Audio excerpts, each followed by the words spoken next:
కూటమి ప్రభుత్వం సాధించిన విజయాలను ప్రజల్లోకి తీసుకువెళ్లేలా యాక్షన్ ప్లాన్ సిద్ధం చేశారు సీఎం చంద్రబాబు. ఇందులో భాగంగా ప్రభుత్వ 2 ఏళ్ల పాలనపై ప్రోగ్రెస్ రిపోర్టులు విడుదల చేయనున్నారు. ప్రోగ్రెస్ రిపోర్టుల విడుదలపై మంత్రులు, అధికారులతో చంద్రబాబు సమీక్ష నిర్వహించారు. 2024లో అధికారం చేపట్టిన వెంటనే గత ప్రభుత్వ పాలనలో జరిగిన విధ్వంసంపై ఇచ్చిన 7 శ్వేతపత్రాలపై యాక్షన్ టికెండ్ రిపోర్ట్ల ఈ ప్రోగ్రెస్ రిపోర్టులుండాలన్నారు. 7 శ్వేతపత్రాలతో పాటు మరో 3 ముఖ్యమైన అంశాలపై ప్రోగ్రెస్ రిపోర్టులు విడుదల చేయాలని నిర్ణయించారు. 2 ఏళ్ల క్రితం రాష్ట్ర ఆర్థిక పరిస్థితి, పోలవరం ప్రాజెక్టు, రాజధాని అమరావతి, విద్యుత్ రంగం, శాంతి భద్రతలు, మైనింగ్, ఎక్సైజ్ రంగాలపై ముఖ్యమంత్రి శ్వేతపత్రాలు విడుదల చేశారు.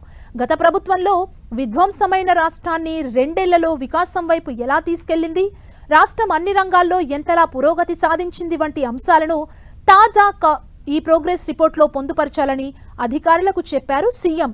2 ఏళ్లలో చాలా శాఖల్లో ఎన్నో మార్పులు తీసుకొచ్చామని, సంక్షేమ పథకాలు, అభివృద్ధి కార్యక్రమాలు, గవర్నెన్స్లో తెచ్చిన సంస్కరణలు ప్రజలకు తెలియాల్సిన అవసరం ఉందన్నారు. ప్రజా ప్రభుత్వం వచ్చిన తర్వాత కొత్తగా తెచ్చిన పాలసీలు, అనుసరించిన విధానాలు, చేపట్టిన సంస్కరణలతో గుడ్ గవర్నెన్స్ ప్రోగ్రెస్ రిపోర్ట్, సంక్షేమం, P4 వంటి వాటితో వెల్ఫేర్ ఎంపవర్మెంట్ ప్రోగ్రెస్ రిపోర్ట్ ఈసారి విడుదల చేయనున్నారు. వీటిలో ఫైనాన్స్, డెవలప్మెంట్, వెల్ఫేర్, గవర్నెన్స్ ఈ నెల 4 అంశాలకు సంబంధించిన ప్రోగ్రెస్ రిపోర్టులను ముఖ్యమంత్రి విడుదల చేస్తారు.